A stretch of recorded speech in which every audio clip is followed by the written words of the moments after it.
afternoon. Thank you for joining us at the Good Company Chat Show as part of the RiskCon, especially Mr. Premal from Amazon.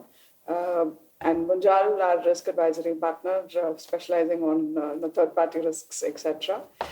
In terms of cloud adoption, clearly, it's sort of almost like a buzzword right now, and there are a lot of people wanting. Some of them understand the journey, some of them don't understand, but it's just that the promise of cost cutting, I think, is given, especially our current economic scenario, whether you talk about local or global economic scenario, clearly clients are really looking forward to it. And of course, while cost is probably the first factor that comes in, sure, it comes with its own sets of benefits, right? So, if you could talk about some, in general, how is that being viewed? What is it that you're seeing from cloud adoption as themes that customers are looking for? I think today customers are looking for two themes, two major themes that we are seeing. The first is, it is about all-in migrations. This is about legacy environments, application modernization. This is about moving from your on-premise data center or a co-location data center to the cloud. It's also about application modernization with open technologies and database modernization.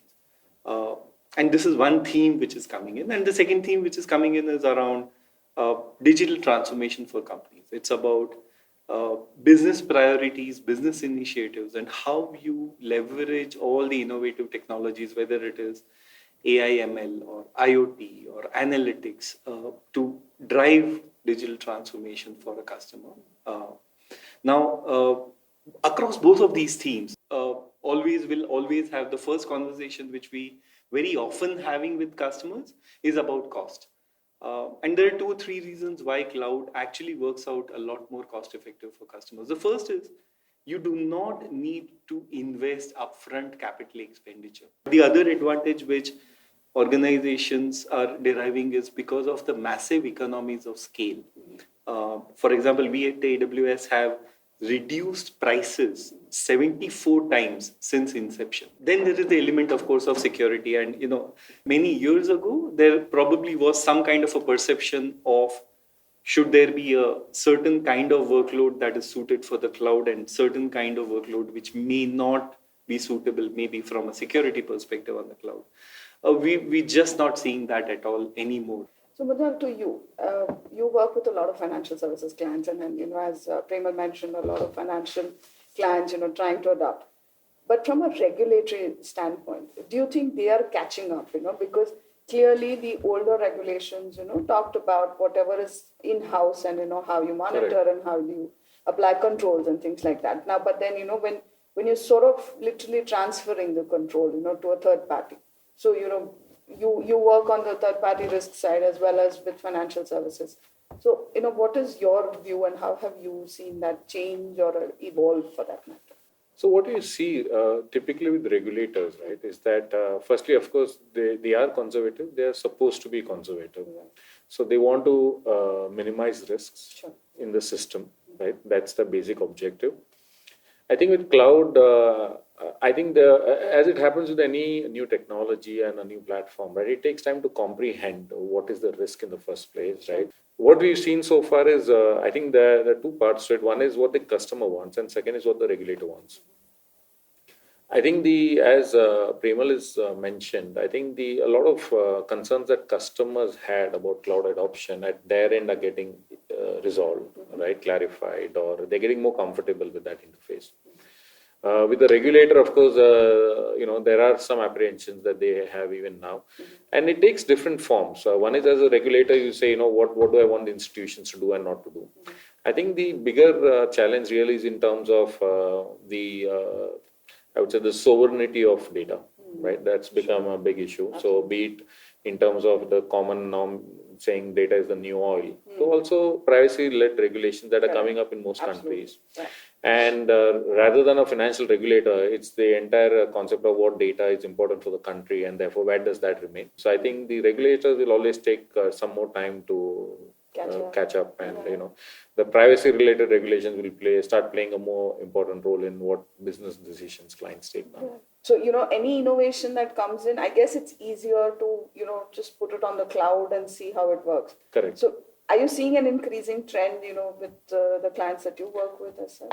Yeah, definitely. So what happens is there is a speed to market, right, and meet the business requirements pressure that IT always has. Right. And cloud really helps in that speed to market because it allows you to experiment very quickly, retract what you don't want to do, and extend what you may want to do, right? So on and so forth.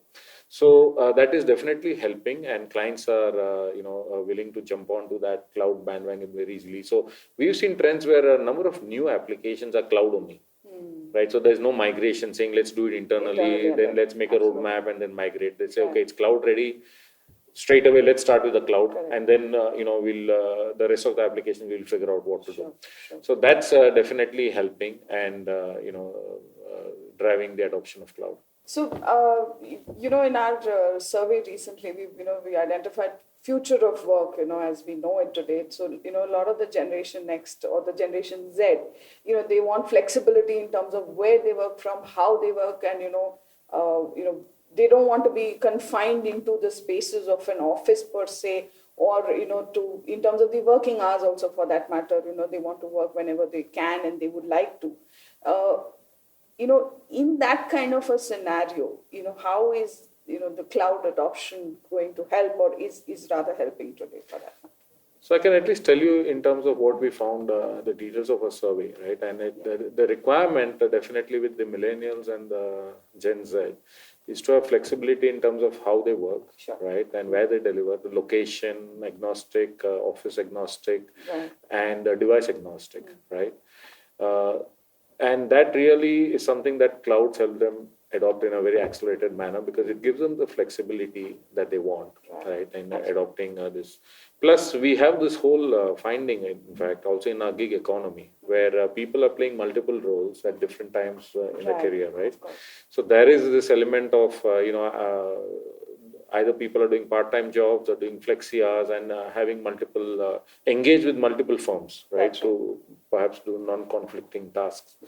And again, the cloud environment gives the flexibility to engage with such gig workers and also give them that flexibility that they desire, that enables this whole economy to work in a more efficient manner. Yeah, one of the things which we've seen cloud impact the workforce is the first thing that cloud does is it takes away a lot of the heavy, the undifferentiated heavy lifting, as we call it, of managing your infrastructure and your applications and your data centers. And what that really used to do is organizations and people used to spend a lot of their time doing unproductive activities. What moving to the cloud and moving some of their larger critical workloads to the cloud means that they free up their time doing stuff that is more relevant to their business. They're focusing on business priorities and they are focusing on what is important for the end customer's experience rather than just keeping the lights on. And that's one important parameter. The other thing which we are now seeing is with all of the advent of newer technologies, so whether it is serverless or whether it is containers and APIs and loosely coupled applications, what that entire trend is also now leading to organizational changes.